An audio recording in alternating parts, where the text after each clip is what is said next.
You are the queen. You are the queen. You're the queen of heaven. Remove the pain in my heart. You are the queen of the queen. You are the queenie. You're the queen of heaven. Remove the pain in my heart. Clothed in golden light with 12 shining stars. Isho മിശിഹായ്ക്ക് സ്തുതി ആയിരിക്കട്ടെ. Ave Maria. സ്നേഹമുള്ളവരെ, പരിശുദ്ധ അമ്മയുടെ ജന്മത്തിരുനാളിന്റെ ഒരുക്കമായുള്ള ശുശ്രൂഷയുടെ 3-ാമത്തെ ദിവസമാണ് ഇന്ന്. വലിയ അഭിഷേകത്തോടുകൂടെ നമുക്ക് പരിശുദ്ധ അമ്മയുടെ തിരുനാളിനായിട്ട് ഒരുങ്ങാം.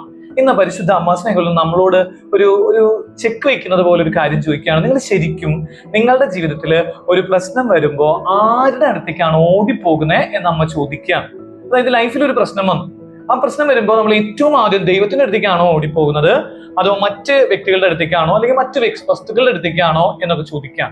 അപ്പൊ നമ്മൾ സ്വാഭാവികമായിട്ടൊക്കെ പറയുന്ന കാര്യമുണ്ട്, പ്രശ്നം വരുമ്പോൾ ദൈവത്തിലേക്കാണൊക്കെ പറഞ്ഞാലും അത് കുറേയും കൂടെ ഇന്റീരിയർ ആയിട്ട് ചോദിക്കുമ്പോൾ, കുറച്ചും കൂടെ വളരെ പേഴ്സണലൈസ് ചെയ്ത് ചോദിക്കുമ്പോൾ പലപ്പോഴും ആ പ്രശ്നം നമ്മെ ഇങ്ങനെ വല്ലാതെ ഇങ്ങനെ ബാധിക്കാറുണ്ട്.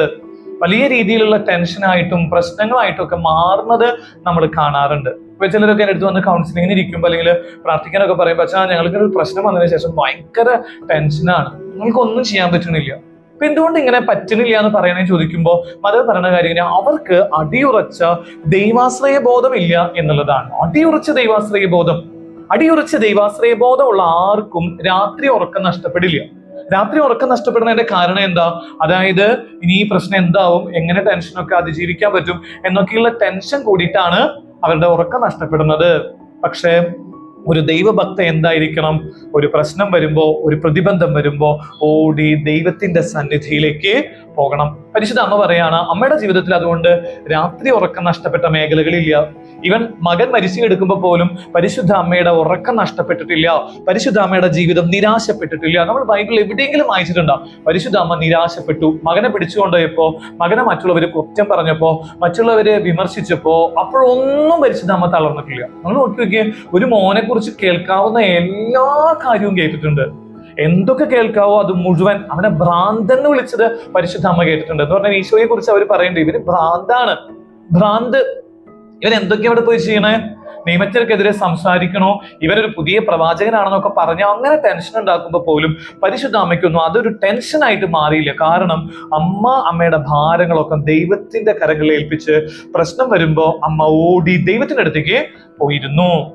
നമുക്ക് അതിൽ ഓരോ വചനങ്ങൾ എടുത്താലും നമുക്കത് മനസ്സിലാവും. അമ്മയുടെ ജീവിതത്തിന്റെ ആ കാനായിലെ പ്രശ്നം പോലും അമ്മ ചെയ്യണത് എന്താ? അവിടെ പ്രശ്നമാണെന്ന് അറിഞ്ഞപ്പോ ഓടി മകന്റെ അടുത്തേക്ക് പോയി, അവന്റെ അടുത്ത് പോയിട്ട് പറഞ്ഞു, എടാ നിനക്ക് ഈ പ്രശ്നം പരിഹരിക്കാൻ പറ്റും, you can solve this problem, നിനക്ക് ഈ പ്രശ്നം പരിഹരിക്കാൻ പറ്റും, ഈ പ്രശ്നം നിനക്കേ പരിഹരിക്കാൻ പറ്റൂ എന്ന് പരിശുദ്ധ അമ്മ വിശ്വസിച്ചിട്ടുണ്ടായിരുന്നു. അപ്പൊ സ്നേഹമുള്ളവരെ, ഇന്ന് ഈ മാതാവിന്റെ തിരുനാളിൽ ഒരുങ്ങുമ്പോൾ അമ്മ പറയണത് ഇങ്ങനെയാണ്, എന്റെ മക്കളെ നിങ്ങൾ സ്വർഗത്തിന്റെ അഭിഷേകം വാങ്ങണം, അഭിഷേകം സ്വന്തമാക്കണം. അമ്മ സ്വന്തമാക്കിയ അഭിഷേകം. അമ്മ സ്വന്തമാക്കിയത് എങ്ങനെയാ? അമ്മ ദൈവത്തിന്റെ അടുത്ത് പോയിരുന്ന് അഭിഷേകം സ്വന്തമാക്കി ദൈവത്തിന്റെ അടുത്ത് പറഞ്ഞു, ദൈവമേ you can solve this problem, ഈ പ്രശ്നം നിനക്ക് പരിഹരിക്കാൻ പറ്റും. അപ്പൊ നമ്മൾ ഇന്ന് മുതൽ ഒരു പ്രശ്നം വരുമ്പോ, ഒരു പ്രതിസന്ധി വരുമ്പോ നീ ഇങ്ങനെ മനസ്സിൽ ഇങ്ങനെ പറഞ്ഞുകൊണ്ടിരിക്കണം, this problem is not at all a problem, this problem is not at all a problem, this problem can be solved by my gods. എന്റെ ദൈവത്തിന് പരിഹരിക്കും. ഞാൻ ഈ ദിവസങ്ങൾ ഓർക്കാറുണ്ട്, പ്രശ്നങ്ങളൊക്കെ വരുമ്പോൾ this is not a big problem, this is not a big problem. അത് നീ പറയണം. ഇപ്പൊ ഈ ധ്യാനം കേട്ടോണ്ടിരിക്കുന്ന, ഈ ഒരു കുഞ്ഞു ടോക്ക് കേട്ടോണ്ടിരിക്കുന്നവരുടെ ജീവിതത്തിൽ കുറെ പ്രശ്നങ്ങളില്ലേ? ഈ പ്രശ്നങ്ങൾ വരുമ്പോൾ നേരെ ഇങ്ങനെ ആവശ്യമില്ലാത്ത കാര്യങ്ങൾക്ക് പോകണ്ട. എനിക്കൊരു ചേട്ടന് ഭയങ്കര ഇഷ്ടമാണ്, നല്ല കൂട്ടാ, പക്ഷെ അദ്ദേഹത്തിന്റെ പ്രശ്നം അദ്ദേഹം രാത്രി ആകുമ്പോൾ എല്ലാ ദിവസവും മദ്യപിക്കും. ഞാൻ എല്ലാ ദിവസവും ഉപദേശിക്കും. ഞാൻ ഈ ചേട്ടനോട് പറയുമ്പോൾ ഈ ചേട്ടൻ പറയണം, അതൊരു പ്രശ്നം വരുമ്പോൾ ഈ പ്രശ്നത്തെ എനിക്ക് ടാക്കിൾ ചെയ്യാൻ പറ്റുന്നില്ല, ആ പ്രശ്നത്തെ മറക്കാൻ വേണ്ടി ഞാൻ മദ്യപാനം തുടങ്ങിയതാ. എത്ര നാളായി പറഞ്ഞുകൊണ്ടിരിക്കണു. ഞാൻ പറഞ്ഞു, this is not a big problem, നീ ഇതൊരു പ്രശ്നമല്ല എന്ന് പറയാ. ഈ പ്രശ്നത്തെ കർത്താവിന്റെ കരങ്ങളിൽ ഏൽപ്പിക്കും. ദൈവം അറിയാതെ ഈ പ്രശ്നം എന്നിൽ വരില്ല. ചെങ്കടലിന്റെ മുകളിലൂടെ കടന്നുപോയ കർത്താവ്. ചിലർക്ക് അങ്ങനെയില്ലേ? ചില ദൈവമക്കളൊക്കെ അങ്ങനെയുണ്ട്. എനിക്ക് ചിലരെയൊക്കെ പരിചയമുണ്ട്. അവർ പറയാം, അച്ഛാ പ്രശ്നമൊക്കെ ഉണ്ട്. എന്റെ കൂടെ ശുശ്രൂഷ ചെയ്യുന്ന ഒരു ബൈജു എന്ന് പറഞ്ഞ ഒരു ബ്രദർ ഉണ്ടായിരുന്നു. ആ ബ്രദറിന് 50 ലക്ഷത്തിലധികം കടബാധ്യതയാണ്. എന്നാലും എന്റെ കൂടെ ശുശ്രൂഷയ്ക്ക് വരും. അപ്പൊ ഞാൻ ബ്രദറിനോട് പറയും, ബ്രദറെ വരണ്ട, ഇത് ഒരാൾക്കുള്ള ശുശ്രൂഷ പോലും ഇല്ല, ബ്രദർ വരണ്ട. എന്നാൽ ഈ ബൈജു ബ്രദർ വന്നിട്ട് എന്റെ അടുത്ത് പറയാം, സാറില്ല ഞാൻ ഈശോയുടെ അടുത്തിരിക്കുന്നുണ്ട്. ഞങ്ങൾക്ക് ഇത്രയും കടമുള്ളപ്പോ എങ്ങനെയാണ് ഇങ്ങനെ ഇത്രയും പ്ലസന്റ് ആയിട്ട് വന്ന് അച്ഛന്റെ കൂടെ ശുശ്രൂഷ ചെയ്യുന്നത്? അപ്പൊ അതിന്റെ ബൈജു ബ്രദർ പറയണ ആൻസർ ഉണ്ട്, there is only one reason അച്ഛാ. ഒറ്റ കാര്യമുള്ളൂ. This problem is not a not only a big problem. This problem is not at all a big problem. This problem can be solved by my mother Mary. എന്റെ ഈ പ്രശ്നം എന്റെ പരിശുദ്ധ അമ്മയ്ക്ക് solve ചെയ്യാൻ പറ്റും, എന്റെ ദൈവത്തിന് പരിഹരിക്കാൻ പറ്റും.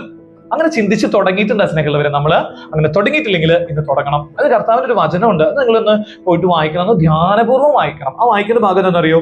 സാമുവേൽ പ്രവാചകന്റെ പുസ്തകം 1 സാമുവേൽ 30-ാം അധ്യായം അതിന്റെ 6-ാം തിരുവചനമാണ്. അതിന്റെ കഥാപാത്രം ദാവീദാണ്. ദാവീദിന്റെ ജീവിതത്തിൽ ഒരു പ്രശ്നം ഉണ്ടാവാണ് എന്ന് പറഞ്ഞാൽ, ഈ പറയുന്ന ദാവീദിന് എതിരായിട്ട് നിൽക്കുന്നവര് സിക്ലാഹ് എന്ന് പറയുന്ന പട്ടണം പിടിച്ചെടുത്തു. ദാവീദിന് ഇഷ്ടമുള്ള സ്ഥലമാണ് സിക്ലാഹ്. ആ സിക്ലാഹ് പിടിച്ചെടുത്തു. അമൂല്യരും അതുപോലെ തന്നെ ഇവന് എതിരെ നിൽക്കുന്നവരൊക്കെ കൂടിയിട്ട് ഇവന്റെ പട്ടണങ്ങൾ മുഴുവൻ നശിപ്പിച്ചു കഴിഞ്ഞപ്പോൾ ഓൾറെഡി ഭയങ്കര നിരാശപ്പെടണം ഒരു രാജാവ് എന്നുള്ള കിങ് അവനിങ്ങനെ തളരേണ്ടതാ. അവന്റെ കൂടെ നിൽക്കുന്നവരൊക്കെ തളർന്നു, ആകെ വെവർ ചെയ്തു. അഭിനയിക്കുന്നത് ദാവീദിന്റെ ആ അനുയായികളും ശക്തി കിട്ടുന്നത് വരെ കരഞ്ഞു. അവരുടെ ശക്തി കിട്ടുന്നൊക്കെ ഓർത്തിട്ട് ഈ അനുചരന്മാർക്കൊക്കെ ഭയങ്കര ടെൻഷനായി. പക്ഷേ ദാവീദ് കരഞ്ഞത് ദൈവത്തിന്റെ അടുത്ത പോയിട്ടാ.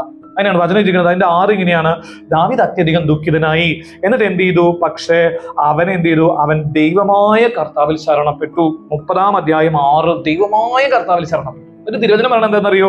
പിന്നെ 17-ാം തിരുവചനം 30, 17 അങ്ങനെ ദൈവത്തിൽ ശരണപ്പെട്ട അവനെ തോൽപ്പിക്കാനായിട്ട് സ്നേഹമുള്ളവരെ ഈ പറയുന്ന ഗ്രൂപ്പിന് പറ്റില്ല. അവരെ തോൽപ്പിച്ചതിന്റെ ചരിത്രം പറഞ്ഞിട്ടാണ്. ഇതിന്റെ 2 അധ്യായം മുമ്പ് 28 സാവൂൾ എന്ന് പറഞ്ഞ ഒരു കഥാപാത്രം കാണുന്നു. സാവൂൾ കാണുമ്പോ സാവൂളിന്റെ ജീവിതത്തിൽ ഒരു പ്രശ്നം വന്നപ്പോൾ സാവൂൾ എന്താ മന്ത്രവാദിയുടെ അടുത്തേക്ക് പോയി. മന്ത്രവാദിയുടെ അടുത്ത് കാര്യങ്ങളൊക്കെ ചേർന്ന് ഇത് പ്രശ്നം പരിഹരിക്കാൻ പറ്റുന്നവർക്ക് വിചാരിച്ചു. പക്ഷെ തിരുവചനം പറയുന്നത് ഇങ്ങനെയാണ്: ഈ മന്ത്രവാദിക്കൊന്നും ഇവനെ ഹെൽപ്പ് ചെയ്യാൻ പറ്റിയില്ല. ഈ പ്രോബ്ലത്തിന്റെ മുമ്പിൽ അവനിങ്ങനെ വാളിന് ഇരയായി ആത്മഹത്യ ചെയ്തു. സാവൂൾ ആത്മഹത്യ ചെയ്തു. മറ്റുള്ളവർ വരെ പറഞ്ഞു, മറ്റുള്ളവരോട് വരെ ഒന്നും ചെയ്യാൻ പറ്റാത്ത രീതിയിലായിട്ട് ഇവന്റെ ജീവിതം ഇങ്ങനെ നശിച്ചു പോയി. സ്നേഹമുള്ളവരെ, നമുക്ക് ഇന്ന് മുതൽ തുടങ്ങണം. പ്രശ്നം വരുമ്പോ കർത്താവിലേക്ക് പോകണം, മദ്യത്തിലേക്കല്ല. മദ്യത്തിലേക്ക് പോകണവരുണ്ട്, ചിലരുണ്ട്. ഒരു പ്രശ്നം വരുമ്പോ നേരെ ഇങ്ങനെ കണ്ണി കണ്ടവരുടെ കേട്ട് പോയിട്ട് കൂട്ടുകാരുടെ അടുത്ത് നാട്ടുകാരുടെ അടുത്ത് എന്നൊക്കെ പറയണ പോലെ ചില വ്യക്തികളുണ്ട്. അവരിങ്ങനെ ഒറ്റയ്ക്കൊരു റൂമിൽ ഒറ്റയ്ക്ക് പോയിരിക്കാനുള്ളതല്ല, ഒറ്റയ്ക്ക് നീ ദൈവത്തിന്റെ അടുത്തേക്ക് ഓടി വാ. പരിശുദ്ധ അമ്മയോട് ചേർന്ന് ജപമാല ചൊല്ലി നീ പ്രാർത്ഥിക്കാൻ തുടങ്ങുമ്പോൾ അമ്മ വഴി സ്വർഗം നിന്നെ ഒരുപാട് അനുഗ്രഹിക്കും. ഒന്ന് ശക്തമായി പ്രാർത്ഥിച്ചോ. ഇപ്പോൾ ഈ ശുശ്രൂഷയിൽ കുറേയധികം പ്രശ്നങ്ങളിലൂടെ കടന്നു പോകുന്നവരെ എവിടേക്ക് പോകണം, എങ്ങോട്ട് തിരിയണം, എന്ത് ചെയ്യണം എന്നറിയാതെ നിൽക്കുന്ന ദൈവമക്കളെ പരിശുദ്ധ മറിയം വഴി ഈശോ അനുഗ്രഹിച്ചുകൊണ്ടിരിക്കണം. അമ്മ മാതാവേ ഇടപെടണമേ. അമ്മയുടെ തിരുനാൾ ദിവസമായ 8-ന് അതിനു മുമ്പ് ഇവരുടെ ജീവിതത്തിൽ ഒരു ഗിഫ്റ്റ് അമ്മ നൽകണമേ എന്ന് പ്രാർത്ഥിക്കുന്നു. അമ്മയുടെ മാധ്യസ്ഥം നൽകണമേ, എപ്പോഴും എന്നേക്കും. ആമേൻ. Ave Maria. നമ്മുടെ തിരുനാളിന് സ്നേഹമുള്ളവരെ നമുക്ക് ഏറ്റവും പ്രാർത്ഥിച്ചു ഒരുങ്ങാം. ആമേൻ. ഈശോ തന്നെ മാതാവ് മടിയെ കിടത്തുന്നത്, അത് മാതാവിന്റെ മടിയിലെ ധ്യാനത്തിലും ഇതെല്ലാം കൂട്ടിച്ചേർക്കാവുന്ന. യോഹന്നാന്റെ സുവിശേഷത്തിൽ പറയുന്നത് അത് ഒന്ന്, ഒരു അമ്മയെ സംബന്ധിച്ചിടത്തോളം നമ്മൾ പറയുന്ന മാതാവ് വ്യാകുല മാതാവാന്നല്ലേ. മാതാവ് ശരിക്കും ഞാൻ ധ്യാനിക്കുന്നില്ല, നിങ്ങൾ നോക്കിക്കോ. അത് കഴിയുമ്പോൾ ശരിക്കും മാതാവ് കുരിശിലെ ഈ മരിച്ച ഈശോയെ മടി കിടക്കുമ്പോഴാണ് മാതാവിന് ദൈവഇഷ്ടത്തോട് ഐക്യപ്പെട്ട ഏറ്റവും നിർമ്മല സന്തോഷം ഉണ്ടാകുന്നത്. കാരണം ഈശോ വഴി സംഭവിക്കാനുള്ളതെല്ലാം ഒരു മകനെ സംബന്ധിച്ചിടത്തോളം ഒരു അപ്പൻ്റെ അമ്മയുടെയും ഏറ്റവും അതുവഴി സംഭവിക്കാവുന്ന ഏറ്റവും ക്ലൈമാക്സ് സംഭവിക്കുമ്പോഴാണല്ലോ. അല്ല, ഞങ്ങളോട് തന്നെ ഇവിടെ അന്ന് ആൾക്കാർ മാതാപിതാക്കൾ പറഞ്ഞിട്ടുണ്ട്, ഈ ഉഴപ്പി പോകുന്നവർ ഈ മക്കളൊന്ന് മരിച്ചു പോകാൻ വേണ്ടി പ്രാർത്ഥിക്കാവോന്നേ എന്ന് പറഞ്ഞാൽ. അപ്പം മാതാപിതാക്കളാണെങ്കിൽ പോലും അവർ മക്കൾ മരിച്ചു പോയ അങ്ങനെ ഉഴപ്പി അവർക്ക് ആ സൽപ്പേരുമൊക്കെ നഷ്ടപ്പെടുന്നത് ഓർക്കുമ്പോൾ മരിച്ചു പോയാൽ മതി എന്നുള്ള രീതിയിൽ. അപ്പോൾ മാതാവിനെ സംബന്ധിച്ചിടത്തോളം ഈ ദൈവഇഷ്ടം എന്നാണെന്ന് മാതാവിന് അറിയാമല്ലോ, രക്ഷയായിട്ട് സംബന്ധിച്ച്. ആ ദൈവഇഷ്ടം അതിൻ്റെ പൂർണ്ണതയിൽ പൂർത്തിയാക്കി കഴിയുമ്പോഴല്ലേ ഈ മാതാവിനെ സംബന്ധിച്ചിടത്തോളം ഈ ദൈവത്തിൻ്റെ പുത്രൻ്റെ അമ്മയ്ക്ക് ഏറ്റവും സന്തോഷം ഉണ്ടാകുന്നത്. അപ്പോൾ മാതാവിൻ്റെ മടിയിൽ കിടത്തി അത് ധ്യാനിച്ച് നോക്കുമ്പോൾ അത് നമ്മളിവിടെ ഒറ്റപ്പെട്ട് മാതാവിനെ ധ്യാനിക്കരുത്. മക്കാബീസിൻ്റെ പുസ്തകത്തിലെ അമ്മയും 7 മക്കളെ രക്തസാക്ഷിത്വം വായിച്ചിട്ട് കാണുമല്ലോ. മക്കാബീസിൻ്റെ ഒരു കേട്ടോ, എനിക്കറിയാവോ? അത് മക്കാബീസിൻ്റെ പുസ്തകത്തിൽ അത് വായിച്ചാൽ നമ്മൾ ഏറ്റവും കരഞ്ഞു പോകുന്നത്. അന്നെടുത്ത് വായിക്കുന്നത് നല്ലതാണ്. ഒരമ്മയ്ക്ക് 7 മക്കളുണ്ട്. 7 മക്കളെ അന്ന് യഹൂദർക്ക് ഈ പന്നിമാംസം കഴിക്കത്തില്ല, അത് ദൈവനിന്ദനം പോലെയാണ്. അത് കാരണം ഈ അതിനുവേണ്ടി അവിടുത്തെ രാജാവ് പന്നിമാംസം കഴിക്കാൻ വേണ്ടി ഇവരെ കൊണ്ടുപോയി, അല്ലെങ്കിൽ കൊന്നു കളയുമെന്ന് പറഞ്ഞു. പന്നിമാംസം കഴിച്ചില്ലെങ്കിൽ കൊന്നു കളയുമെന്നുള്ള രീതിയിലായി. അപ്പോൾ അവർ 7 പേരെ ഈ അമ്മ പ്രോത്സാഹിപ്പിച്ച് മരിപ്പിക്കുക എന്ന് പറഞ്ഞാൽ അമ്മ അവസാനത്തെ കൊച്ചിനെ വരെയും ഈ മരിച്ചു ദൈവത്തിൻ്റെ ഇഷ്ടം നിറവേറ്റി ദൈവനിയമത്തോട് വിധേയപ്പെട്ട് മരിച്ചോണമെന്നും പറഞ്ഞുകൊണ്ട് ഈ അമ്മ മരിക്കാൻ പ്രോത്സാഹിപ്പിക്കുക മക്കളെ. എന്നിട്ട് ഈ ആദ്യത്തെ മകനൊക്കെ ഉണ്ടല്ലോ, ആദ്യത്തെ മകനൊക്കെ നമ്മൾ ആ വചനം ഒന്ന് എടുത്ത് വായിച്ച് നമ്മൾ ത്രസിച്ച് പോകും. ആദ്യത്തെ മകൻ്റെ ഇവരെ അമ്മയും 6 മക്കളും നിൽക്കുക എന്ന് ഓർക്കണം. അവൻ നിൽക്കുമ്പം മൂത്ത മോനെ ഇങ്ങനെ പ്രതിമാസം കഴിക്കാൻ നിർബന്ധിച്ചപ്പം അവന് കഴിക്കുകയല്ലെന്ന് പറഞ്ഞപ്പോഴത്തേനും അവൻ്റെ ഈ മൊത്തമില്ലേ, ഇപ്പം നമ്മുടെ മുഖത്തെ ഇതൊന്ന് ഉരിഞ്ഞു കളഞ്ഞൊന്ന് ഓർത്ത് നോക്കി, മൊത്തം തൊലി ഉരിഞ്ഞു കളഞ്ഞു. ഈ ഉരിഞ്ഞു കളഞ്ഞ് നിൽക്കുന്ന അവനാണ് പറയുന്നത്, ഞങ്ങൾ രാജാവ് ഇങ്ങനെ ഇത് ദൈവത്തിൻ്റെ ഇഷ്ടം ലംഘിച്ച് ജീവിക്കുന്നതിനേക്കാളും ഞങ്ങൾക്ക് ദൈവത്തിന് വേണ്ടി മരിക്കാൻ ഇഷ്ടമെന്ന് പറയാം. സെൻറ്റൻസൊക്കെ വായിച്ചാണ്, ഹീറോയ്ക്ക് സെൻറ്റൻസുകളാണ് അവർ പറയുന്നത്. അങ്ങനെ 7 പേരും ധീരമായിട്ട് ഇളയ കൊച്ചിനെ അമ്മ പ്രോത്സാഹിപ്പിക്കാൻ, ചേട്ടന്മാരുടെ കൂടെ നീയും നിത്യതയെ കാണണമെന്ന് ഞങ്ങൾക്ക് ആഗ്രഹമുണ്ട് എന്നൊക്കെ പറഞ്ഞുകൊണ്ട് അമ്മ പ്രോത്സാഹിപ്പിച്ച് മരിപ്പിക്കുക. അവസാനം അമ്മയും കൊല്ലുക.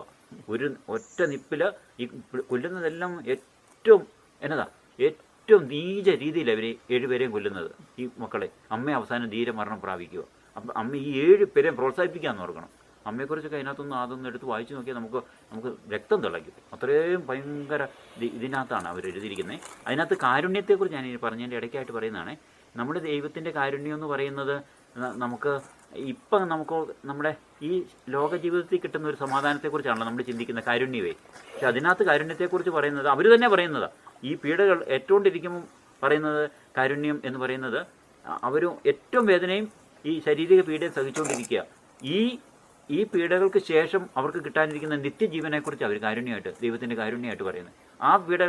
ആ പീഡകൾ വേദനയാണല്ലോ, അത് നോക്കുമ്പോൾ കാഠിന്യമാണ്. ആ കാഠിന്യത്തിനപ്പുറം കിട്ടുന്ന ഇതിനെക്കുറിച്ച് അതിൻ്റെ ആ വചനം ഞാൻ മറന്നുപോയി. അത് വായിച്ച് നമ്മൾ കരഞ്ഞു പോകും. അതാ കാരുണ്യമായിട്ട് അവർ കാണുന്നത്. ദൈവം ഞങ്ങളോട് കരുണ കാണിക്കുമെന്ന് പറയുന്നത്. ഇതെല്ലാം രാജാവ് ഇത്രയും ക്രൂരമായിട്ട് ചെയ്യുമ്പോഴും ഞങ്ങളോട് ദൈവം കരുണ കാണിച്ച് ഞങ്ങൾക്ക് നിത്യജീവൻ തരുമെന്നും പറഞ്ഞുകൊണ്ടാണ് ഈ അമ്മ അവർ പറയുന്നത്, ഈ മക്കൾ പറയുന്നത്, മക്കളും അമ്മയും കൂടെ. ഈ രക്തസാക്ഷിത്വത്തിന് ശേഷം പോലും രക്തസാക്ഷിത്വത്തിലല്ല അവർ ആശ്രയിക്കുന്നത്, പിന്നെയും ദൈവത്തിന്റെ കാരുണ്യത്തിലും ദൈവം അവർക്ക് ഈ പീഡകള് ഇതാണല്ലോ, അത് ക്ലൈമാക്സ് പീഡകളാണ്. അത് പീഡ കുറയ്ക്കുന്ന ഒരു കാരുണ്യത്തെക്കുറിച്ചല്ല അവർ ചിന്തിക്കുന്നത്. ഈ മഹാപീഡകള് കുറച്ച് ഒരു കാരുണ്യം കാണിക്കാമല്ലോ ദൈവത്തിന്. അതല്ല നമ്മൾ കാരുണ്യം കാണിക്കുമെന്ന് പറയുമ്പോൾ നമ്മുടെ വേദനകൾ അല്ല നമ്മുടെ ഈ ഞെരുക്കങ്ങൾ കുറയ്ക്കണമെന്നാണല്ലോ നമ്മൾ കാരുണ്യത്തെ ചിന്തിച്ചിരിക്കുന്നത്. അതല്ല ഈ നമ്മുടെ ഈ ബോഡിക്കോ അല്ല ഈ ഭൂമിയിലെ ജീവിതത്തിന് കാണിച്ച കാരുണ്യത്തെ അല്ല അവരവിടെ കാരുണ്യമായിട്ടേ. ഈ ദൈവം പിന്നീട് അവർക്ക് കൊടുക്കാനിരിക്കുന്ന ജീവനെക്കുറിച്ചാണ് പറയുന്നത്. ഉയർപ്പും ജീവനും. ഉയർപ്പ് അതിനകത്ത് ഭയങ്കരമായിട്ട് പറയുന്നൊരു ഇതാണ് കേട്ടോ. അവിടെ ഉയർപ്പ് പഴയ നിയമത്തിൽ ഏറ്റവും ഉയർപ്പിൻ്റെ ഒരെണ്ണം കാണുന്നൊരു ഭാഗം. അല്ലെങ്കിൽ ഇങ്ങനെ മരിക്കുകയല്ലോ, ഉയർപ്പ് പ്രത്യാശ ഉണ്ടോണ്ടാണ് ഇവർ മരിക്കുന്നത്. അല്ല ഞാൻ പറഞ്ഞത്, ആ അമ്മയ്ക്ക് 7 പിള്ളേരെ ഇങ്ങനെ ധീരമായിട്ട് ദൈവത്തിൻ്റെ നിയമത്തിന് വേണ്ടി അല്ല ദൈവസ്നേഹത്തെ പ്രതി ഇങ്ങനെ ഇത്രയും പീഡയുള്ള മരണത്തിന് വിട്ടുകൊടുത്ത ആ അമ്മ ഹീറോയാണല്ലോ, ഏറ്റവും ഹീറോയിനാണ്, ഏറ്റവും വലിയൊരു നമ്മൾ അതിശയിക്കേണ്ട. ആ മക്കാബീസിൻ്റെ പുസ്തകം തന്നെ അങ്ങനെ എഴുതിയിട്ടുണ്ട്. നമ്മൾ ആശ്ചര്യപ്പെടേണ്ട ഒരു സ്ത്രീയാണെന്ന് പറഞ്ഞുകൊണ്ട് കുറേ ആ അമ്മയെക്കുറിച്ച് ഒന്ന് എടുത്ത് വായിച്ചു നോക്കിയാൽ നല്ലതാണ് കേട്ടോ. ഹെഡിങ്ങാണ് എന്നിട്ട് മാതാവേ അതിനേക്കാളും ഇതല്ലേ, ഈ അമ്മയ്ക്ക് ഇത്രയും ധൈര്യം ഉണ്ടെങ്കിൽ, പഴയ നിയമത്തിൽ ഈ അമ്മയ്ക്ക് ഇത്രയും ധൈര്യം ഉണ്ടെങ്കിൽ ഈ അമ്മയ്ക്ക്, നമ്മുടെ അമ്മയ്ക്ക് അതിനേക്കാളും ധൈര്യമല്ലേ.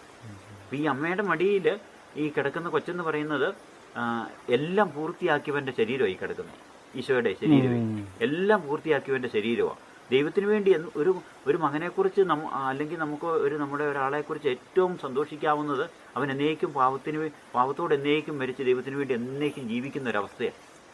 അങ്ങനെയുള്ളൊരു ചെറുക്കൻ്റെ ശരീരമല്ലേ ഈ കിടക്കുന്നത് മാതാവിൻ്റെ മടിയിലെ.